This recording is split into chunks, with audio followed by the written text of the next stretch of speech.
Hi everybody. So I've got a video for you today talking about the strategy and tactics behind my most recent Foot Eldar army that I ended up taking to a local GW tournament. Some of you may have watched some of the battle reports from that tournament. I ended up taking best overall with this army. So I'm going to talk a little bit about how the army works, why it works on the tabletops, what about it makes it a decent army, and just in general talk about how you'd play and build an army like this. So let's get right into it.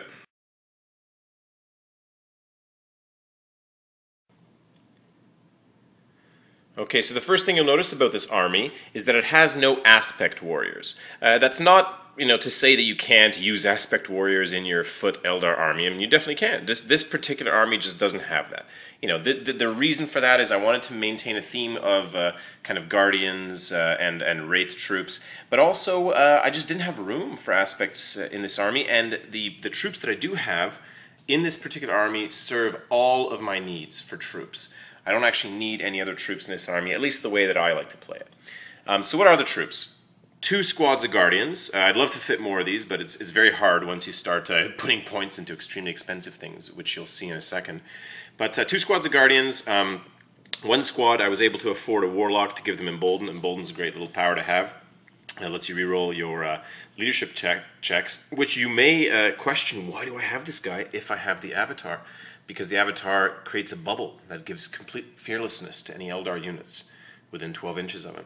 Well, the reason for that is because this is a 1,500 point army. There's only 3 squads of troops. As you know, in Eldar, even in 6th edition, it's very challenging to get lots of troops into an Eldar army while having the army still maintain, firepower.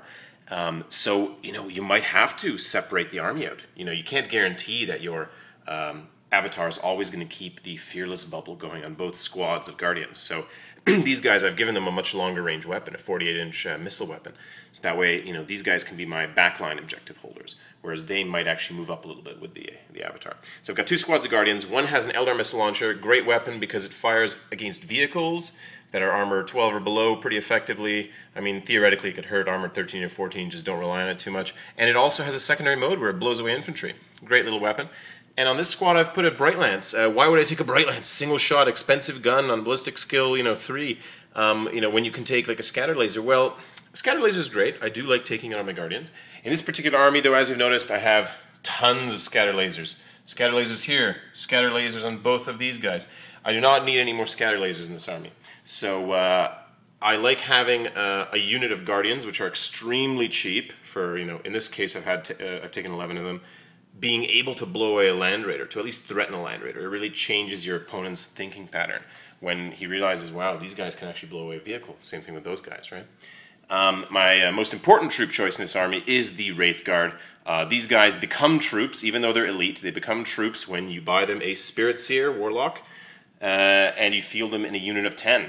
So this is really the linchpin of the entire army, led by Eldrad. Why do I have Eldrad instead of a regular Farseer? He's more expensive. Well, I mean, most people know the awesomeness of Eldrad. He just happens to be a little bit undercosted for what you get because he does have a better invulnerable save, better toughness. His weapon ignores armor saves, wounds on 2+.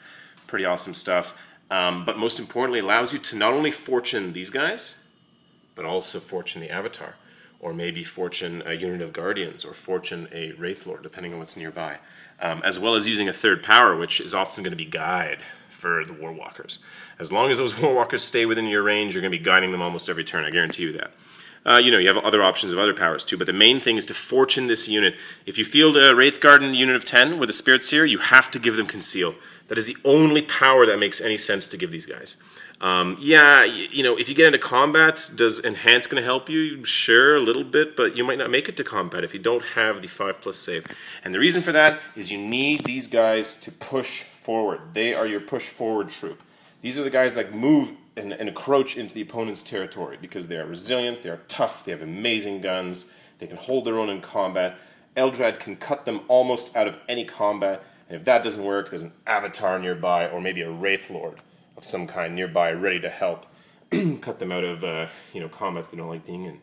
So these are the guys that are pushing forward. That means that often they're going to be out in the open. So you need that 5+ Conceal save, which is going to become re-rollable with Fortune. Plus they have just a generic 3+ regular armor save, which when that's rerollable is amazing. I mean, that's only a 1 in 9 chance of failing that. And their toughness is 6, so it's actually harder to get wounds on them. Even a plasma cannon needs to roll, higher than a 1 or 2 just to wound these guys. I mean, that's pretty impressive. So they're a resilient unit. They push forward, they capture objectives, they push into your opponent. If vehicles come nearby, they blow them away with their Wraith cannons. If elite infantry come by, they blow them away with the Wraith cannons. They can hold their own in combat. Fearlessness means if you lose combat, you no longer take extra saves. I mean, these guys are just a real linchpin. So that's what we have for troops.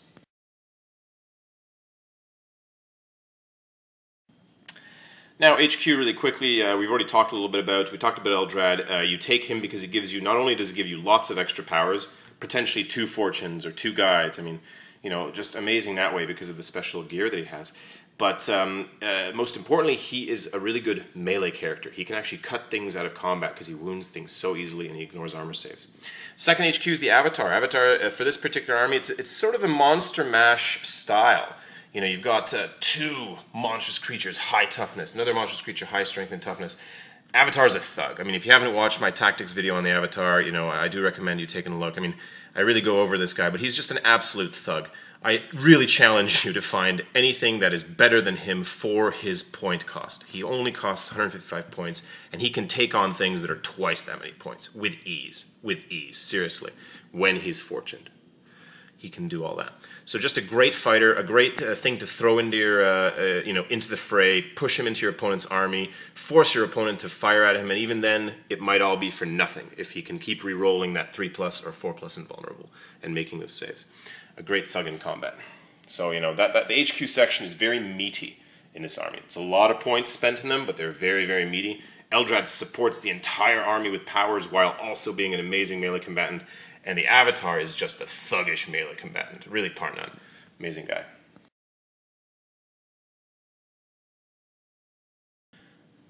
And in that case, let's skip right to the heavy support because unfortunately in this army I haven't been able to fit any fast attack. Now I love the fast attack slots in Eldar. Always liked them, even when they were not considered that powerful in 5th edition. But they've gotten definitely even better in 6th edition, and they're still very good. It's just, again, this is a foot army. Most of those elements in the fast attack are more mobile style. I mean, yeah, you can throw some hawks in here, throw some spiders in here, but I just, that's not the kind of army I built, and that's not the kind of army we're talking about right now. So on to the heavy support. 2 Wraithlords, outfitted identically. 2 flamers, because you can pick either flamers or catapults. I mean, the choice is clear in 6th edition. And a bright lance and a scatter laser on each one of them. Now, why did I go for that configuration? I still like the bright lances on these guys. Yeah, they're obscenely expensive. I mean, insane number of points, but you do get them on a good ballistic skill.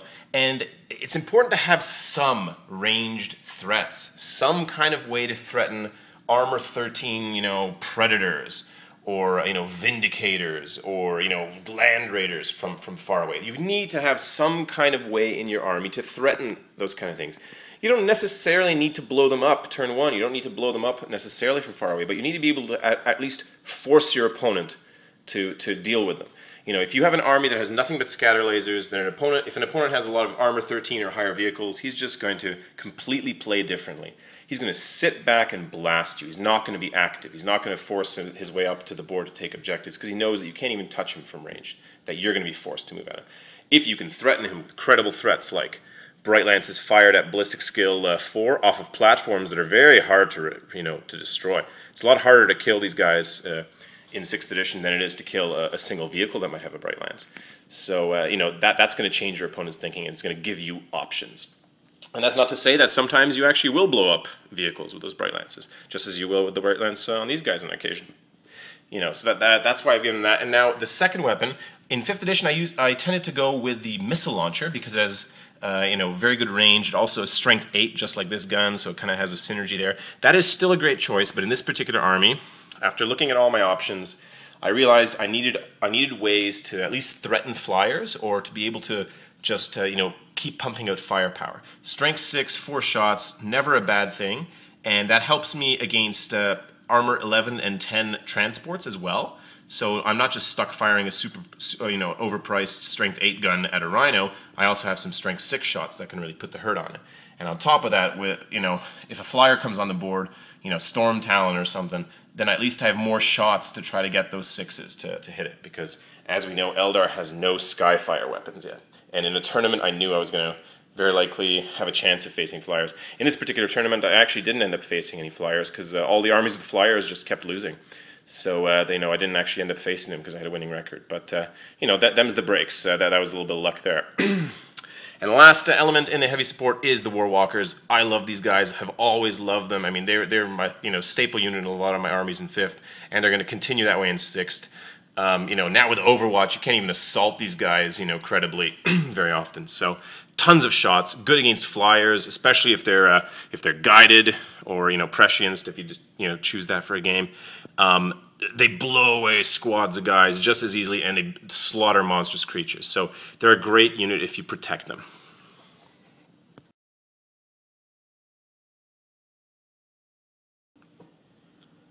Okay, let's talk about how to play the army. You don't have a lot of models. You've got a mishmash of stuff, mostly stuff on foot here. How do you play this? Well, very importantly, your Guardians, they're going to be the objective holders. And the beautiful thing about Guardians is that even though their regular guns are extremely short range, 12 inches, they all come with a long range platform. So these guys can actually threaten vehicles from 48 or 36 inches away, depending on how you outfit them. I mean, that's a great thing. There's a lot of troops in this game that cannot threaten vehicles or cannot threaten things from ranges further than about 24 inches. So, I mean, that's a great thing to have. It always becomes an assault weapon, no matter what gun you put on the platform. So, unlike a Space Marine, maybe squad of guys that has a missile launcher in it, that missile launcher can't move if it wants to fire, right? These guys can actually fire on the move. Very cool stuff. So they can reposition themselves, take better positions. And if something gets close to you, they're pretty nasty. They each have 2 strength 4 shots. I mean, it's not at a great ballistic skill, but I mean, nothing can shrug that off that easily. That's something that things have to worry about. And if they get charged, their overwatch is pretty substantial. They're overwatching better than a bunch of assault marines with pistols. Twice as good actually. Well, they're not going to hit as often, but. No, what am I talking about? I mean, it's ballistic skill. It's ballistic skill 1 no matter what. So they're actually better at overwatching than a lot of units. You're going to play them, and you're going to try to keep the avatar near them within that 12-inch bubble to give them fearless. Fearless is amazing in 6th edition. It used to be that if these guys were fearless and they lost combat by 4, then you take 4 more saves and you're just dying like dogs, right? Now with fearless, if you're fearless, you take no extra saves. You simply stick it out in combat. You're the fantasy equivalent of unbreakable in combat. Amazing. You kill 3 of these guys, I don't care, avatar's nearby, you're never leaving that combat. And probably the avatar, if he's within 12 inches, he can respond. So keep that in mind. If you keep that avatar within 12 inches of these units, not only do they get the fearless bubble, but he'll probably be close enough to respond to any threats. The next thing is these guys, like I said, you push them forward. They should be pushing forward, taking objectives, threatening the opponent, forcing your opponent to deal with them. This is a 600-point unit the way it's been built here. It's basically a Death Star. You need your opponent to deal with it, and you have to force their hand. You can't just sit back holding an objective with these guys. They should be pushing forward onto opposing objectives. Often what I'll do is I'll have these guys forward, and I'll have Wraithlords following nearby. I'll try to keep the avatar on a similar plane to these guys. So if this is towards the enemy here, rather than being behind the unit or in front of the unit, he'll usually be alongside the unit, so that no matter what happens, he jumps up in front of it to fight. Now sometimes, you'll have to move forward, and that's fine. He is capable of pushing forward. You try to keep him within 6 inches to get fortuned every turn, if you can. Oftentimes, these guys will be right behind the unit. I'll tend to have Eldrad kind of in the middle of the unit, so he leaves some space behind to fortune this way, leaves some space behind to fortune this way if it's the avatar over here, that kind of thing. That's it. You kind of move up as a phalanx. In a pinch, these guys have the longer range gun. They can actually take an objective in the backfield. And these guys have a pretty long range gun too, so they can also take an objective in backfield. These guys should always be in terrain, unless there's a turn where you really have to move through open field. You should try to be always in terrain so that you can at least go to ground, holding the objective, get that 3+ cover save. Now remember, in area terrain, even though it's only a 5+ cover, if you go to ground, you get +2 to your cover save. So you're going to have the same cover save as if you go to ground inside a ruin. Very important to remember. And you can snap fire. You can snap fire the crack missile. You can't fire the frag version of it. And you can also snap fire the Bright Lance. Nothing more amazing than a snap fired Bright Lance hitting an armor 13 or 14 vehicle and putting the hurt on it. Not that it's going to happen very often. Don't expect it, but go to ground to conserve your numbers. This army is definitely going to be outnumbered, so you need to preserve your numbers. If you take 6 shots and it looks like you're going to have to make a lot of wound rolls, go to ground. Go to ground. Their job is to hold those objectives.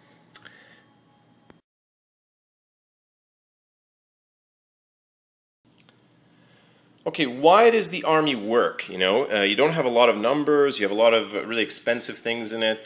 Why does it work? It works because it has an incredible amount of firepower. Even the Guardians alone, each guy puts out 2 strength 4 shots. Very short range, but if something comes close to try to assault you, the next turn, you can really put some hurt onto it. These guys have incredibly powerful guns. They blow away anything in the game. 2+ wound, on a 6 you insta-kill, AP2. I mean, their Wraith Cannon guns are insane. They can deal with any target.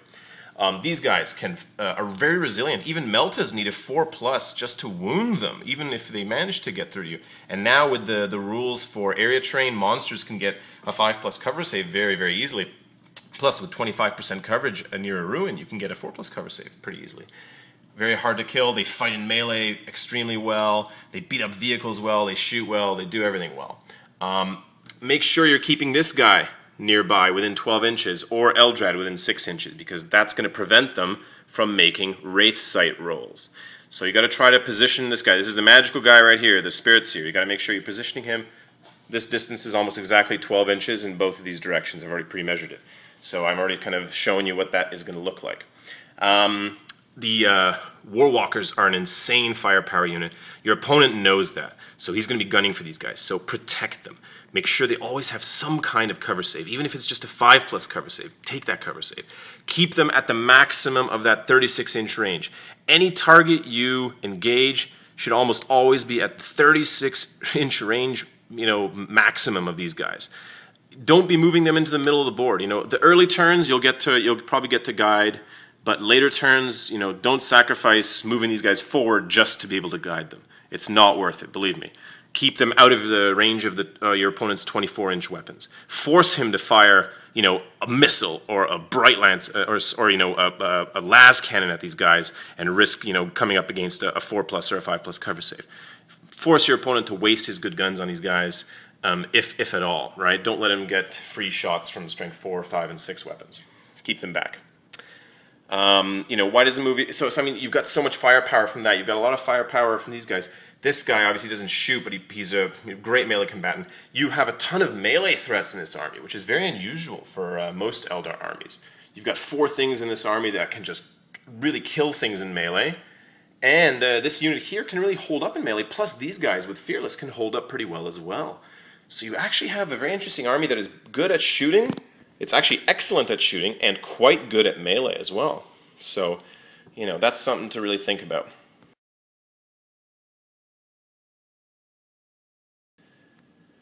All right, what's the weakness of this army? The main problem is you are outnumbered, and you don't have a lot of troops to really take objectives. So you have to maximize the use of your troops.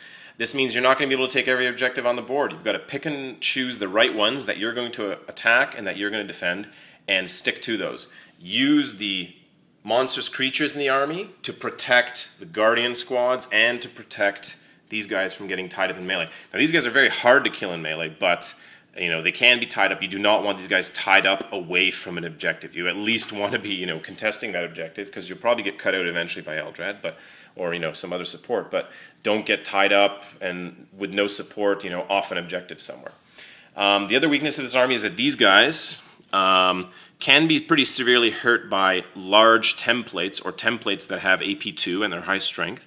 The rerollable 5+ save will help a lot with that. It also helps if you're inside a ruin. It'll be rerollable 4+. But keep in mind that they cannot weather massive amounts of fire forever. Although, as you may have seen from my second battle report with these guys from that tournament, they can actually weather strength 8 AP3 templates pretty well, depending on how many of them your opponent sends this way, and depending on if you're able to get that 4+ rerollable cover.